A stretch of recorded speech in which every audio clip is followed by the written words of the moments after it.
चलिए जान लें एक नए रूल ऑफ इंटरप्रिटेशन को, दैट इज एडजस्टम एज एंड गेस which means of the same kind.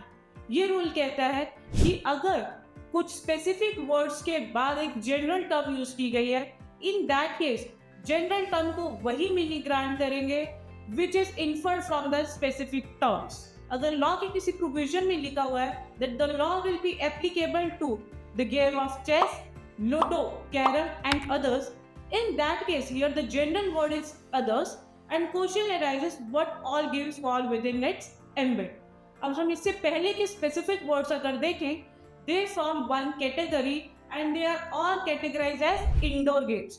तो यहाँ पे अदर टर्म में फॉल होंगे all the indoor games which we inferred from chess, carrom and ludo.